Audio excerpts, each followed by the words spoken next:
ক্যামেরায় দেখা গল্পগুলো অভিনয়, কিন্তু একজন মায়ের প্রতিটা দিন বাস্তব। ভোর থেকে রাত পর্যন্ত সন্তানের জন্য কত ত্যাগ, কত দৌড়ঝাঁপ, কত না বলা কষ্ট, সেই গল্পটাই আজ তোমাদের সঙ্গে ভাগ করে নিচ্ছি। নমস্কার সবাইকে।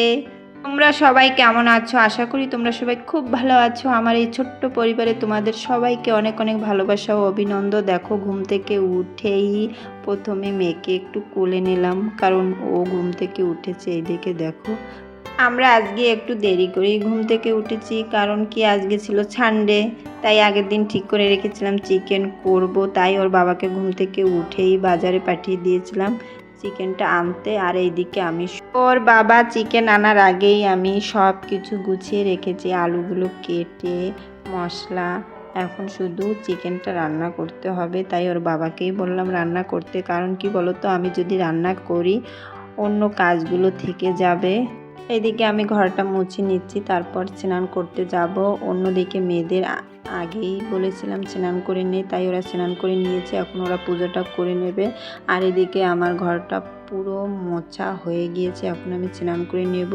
আর মেয়েরা গিয়েছিল ছাদে থেকে ফুলগুলো নিয়ে আসলে এখন থালা বাসনগুলো ধোবে, তারপর পুজোটা করবে। আর আমি আর সন্নিতে এখন স্নান করে নেব। তুমি তোমার বাচ্চাকে যেভাবে বড় করবে সেভাবেই ওরা বড় হবে। ওরা যদি কোনো কাজ নিজে থেকে করতে চায়, আমি কখনোই বারণ করি না। দেখো, টুকটাক কাজ ওরা করে থাকে। বড় মেয়ে ওরা দু বোনই করে থাকে। ছোটো মেয়েকে স্নান করার পর ওকে জামা প্যান্ট পরিয়ে দিয়েছি, আর ওরা তো পুজোটা করেই নিল। আমি স্নান করার পর ঠাকুরের বইটা পড়ে নিলাম, কারণ আমি প্রতিদিনই পড়ে থাকি। আর এইদিকে দেখো, চিকেনটা রান্না হয়ে গিয়েছে। সত্যি বলছি, চিকেনটা না অনেক সুন্দর হয়েছিল। আর সবাই মিলেই আমরা খেয়ে নিয়েছিলাম। আর ওর বাবা খেয়ে দিয়ে দোকানে চলে গিয়েছিল। আর কিছুটা সময় আমরা একটু রেস্ট নিয়েছি। তারপর দেখো, এখন মেয়েকে পড়াতে বসাতে হবে, কারণ ওর পরীক্ষা চলে আসছে। ওকে এখন আমি দুটো সাবজেক্টই রিভিশন নেব, দেখি কেমন পড়েছে। ওর মোটামুটি সব কিছুই একদম পড়া শেষ হয়ে গেছে। সবগুলো সাবজেক্টই স্কুল থেকে যেগুলো আর কি পড়িয়েছে আর কি সেগুলোই পড়ছে। এখনও সিলেবাসটা দেয়নি। আর এদিকে মেয়ে পড়ছিল, আর ওইদিকে ছোট দু মেয়ে ওরা খেলা করছিল আগে। এরপর আমি মেজো মেয়েকে ক্রোচিং রাইটিং দিয়েছি, সেটাই ও করছে। ছোটটা কত শান্ত হয়ে আছে দেখো, এরকম শান্ত হয়ে থাকে না, খুবই ডিস্টার্ব করে পড়ার সময়। এইদিকে মেয়ে আমার লিখতে পড়তে অনেকটা কষ্ট হয়ে গিয়েছিল। তারপর এখন খেয়ে দিয়ে আমরা সবাই দুপুরবেলা ঘুমিয়েছিলাম। ঘুম থেকে উঠে আজকে যেহেতু বৃষ্টি হচ্ছিল, এর জন্য ছাদে যেতে পারিনি। তাই আমি বেলকনিতে দাঁড়িয়ে ছোট মেয়েকে একটু গাড়ি, আকাশ এটা সেটা দেখাচ্ছিলাম। দেখো আকাশটা কতটা মেঘাচ্ছন্ন। আর এদিকে এসে দেখি দু মেয়ে ঘর পরিষ্কার করে সন্ধে পুজো করে পড়তে বসে গিয়েছে। ছোট মেজো বোনকে পড়াচ্ছে আর কি। এইসব দেখেও না খুব ভালো লাগে। দেখো কতটা দায়িত্ব শিখে গিয়েছে, বুনুকে পড়াচ্ছে।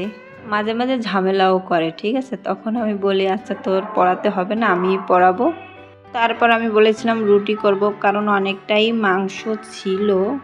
রুটি তো আমার করতে হবে, তাই আটাটা মেখে এখন ভেজে নেব চটপট করে, কারণ বলা যায় না কখন মেয়ে কান্না শুরু করে দেয়। দেখো অলরেডি কান্না শুরু করে দিয়েছে, এখন আমার কোলে আসবে। মা করছিল, তা ওইদিকে আবার কড়াইটা বসিয়ে দিয়েছি। কড়াইটা না বসালে হয়তো একটু পরেই বানাতাম। তাড়াহুড়ো করেই বানিয়ে নিলাম একটি, কারণ কি বলতো, ও রুটিটা খেতে খুব পছন্দ করে, তাই ওকেও একটু খাইয়ে দেব। এখন যদি না খায় পরে আর খাবে না, কারণ দুধ খেলে পেটটা ভরে যাবে, তখন আর খেতে চাইবে না। এর জন্য রুটিটা বানিয়ে নিলাম, আর একটি কড়াইতে দিয়েছি আর এটি বেলে নিচ্ছি কোলে করেই। কারণ কি বলতো, ওটা তো হয়ে যাবে, আবার আরেকটা কড়াইতে দিতে হবে। এইদিকে মেয়ে আমার রুটি পেয়ে খুব খুশি। দেখো এখন খুশিতে কি করছে, একটু খাইয়ে দিলাম ওকে। আর ও মেজো মেয়েকেও বললাম যে তুই একটু খেয়ে নে, কারণ গরম ছিল খুবই। এরপর আমি চলে যাব আবার কাজে, কারণ চটপট করে বানিয়ে নেব সবগুলো। ওর বাবা বলেছিল যে করতে হবে না, আমি আসি তারপর দুজন মিলেই করে নেব। কিন্তু কি বলো তো, আমি যখন সুযোগ পেয়েছি বানিয়ে নিয়েই ওর বাবা আবার আসবে। ওর বাবার জন্য আর অপেক্ষা করলাম না, আমরা বানিয়ে দেখো মেয়েদেরকে খেতে দিয়ে দিয়েছি। মেয়েরা না খুব সুন্দর খেয়েছিল রুটিটা, আর মাংস দিয়ে তো খুব ভালো লেগেছিল। বড় মেয়েকে আবার পড়াতে হয়নি, ও পড়াটা কমপ্লিট করে ফেলেছে। আর ওইদিকে আমি রুটিটা বানিয়েছি। সবাই খাওয়া দাওয়া করার পর আমি বসে আছি সোফায়, আর মেয়েরা আনন্দ করছিল আর বলছিলাম আজকে আর টিভি চালিয়ে দেবো না, 3 বোন মিলে খেলা কর। দেখো ওড়না পরে এখন নাচ করছে, 3 বোনই করছে। আমি বসে বসে দেখছি আর মজা নিচ্ছি, আমারও খুব ভালো লাগছে। সারাদিন যতই কষ্ট করি না কেন জানো, এই সময়টার অপেক্ষা থাকি কখন আমরা সবাই মিলে মজা করব, সময় কাটাবো। দেখো মেয়েরা খুব মজা করছে। টিভি চালালে এই জিনিসটা হবে না, কারণ যার যার মতো করে টিভি দেখবে, আবার ঝামেলাও শুরু করে দেয়। ও বলে আমি এটা দেখবো, ও বলে আমি এটা দেখবো, এর জন্য বলছি খেলা কর, ঠিক আছে। আর বড় মেয়ের যেহেতু পরীক্ষা চলে আছে, এখন একটু কমই দেখতে দেই। ওরা খেলা করতে করতে ওর বাবাও চলে যাচ্ছে, ওর বাবাই এসেই বলছে যে চলো রুটি বানাতে যেতে হবে না। আর ওর মেয়ে সারপ্রাইজ দিয়েছে, আর আমি বলছি এখনও আমি বানিয়েইনি। মেয়ে সব কিছু এনে বাবাকে খেতে দিয়ে দিল।